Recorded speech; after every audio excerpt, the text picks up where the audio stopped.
बालमानसशास्त्र आणि अध्यापनशास्त्र यामध्ये अनुवंशिकता आणि पर्यावरण हा एक महत्त्वाचा टॉपिक आहे.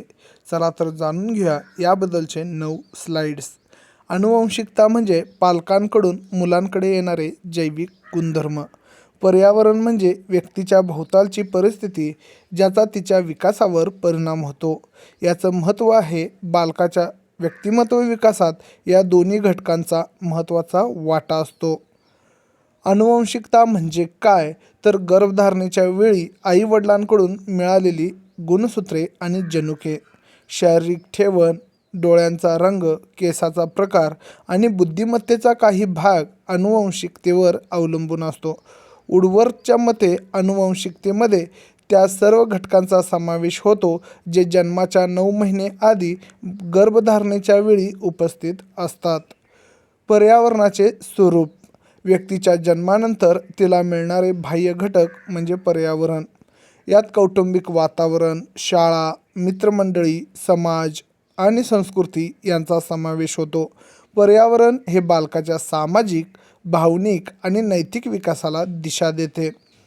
अनुवंशिकतेचे नियम. सादृश्याचा नियम.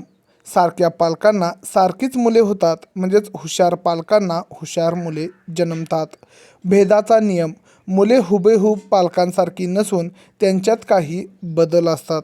प्रत्यागमनाचा नियम. कधीकधी हुशार पालकांना कमी बुद्धीची मुले होतात किंवा याउलट देखील घडते. पर्यावरणाचे प्रकार. नैसर्गिक पर्यावरण ज्यामध्ये भौगोलिक परिस्थिती, हवामान हे घटक परिणाम करतात. सामाजिक पर्यावरण कुटुंब, शेजारी, नातेवाईक हे घटक परिणाम करतात. सांस्कृतिक पर्यावरण यामध्ये रूढी, परंपरा, शिक्षण, मूल्ये हे घटक येतात. मानसशास्त्रीय पर्यावरण म्हणजेच प्रेम, सुरक्षितता, कौतुक किंवा भीती. अनुवंशिकता आणि बुद्धिमत्ता. संशोधनानुसार बुद्धिमत्तेचा पाया अनुवंशिकतेने ठरवला जातो. गॅल्टन आणि गोडार्ड या शास्त्रज्ञांनी अभ्यासाद्वारे सिद्ध केले आहे की पूर्वजांच्या गुणांचा परिणाम मुलांच्या बुद्धिमत्तेवर होतो. पर्यावरणाचा विकासावर परिणाम. योग्य पर्यावरणामुळे अनुवंशिक गुणांना वाव मिळतो. वॉटसनचे विधान. मला डझनभर निरोगी बालके द्या, मी त्यांना तुम्ही म्हणाल तसे बनवू शकेन. म्हणजेच डॉक्टर, वकील किंवा चोर हे विधान पर्यावरणाचे महत्त्व अधोरेखित करते. अनुवंशिकता आणि पर्यावरण यांचा आंतरक्रिया.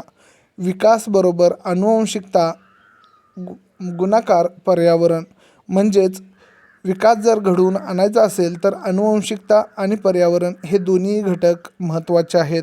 अनुवंशिकता ही पाया आहे तर पर्यावरण त्यावरील इमारत आहे.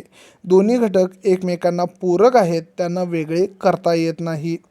शिक्षकांसाठी शैक्षणिक महत्त्व. शिक्षकांनी विद्यार्थ्याच्या वैयक्तिक भिन्नतेचे कारण समजून घ्यावे. ज्या मुलांची घरची परिस्थिती बेताची आहे त्यांना शाळेत समृद्ध पर्यावरण उपलब्ध करून द्यावे.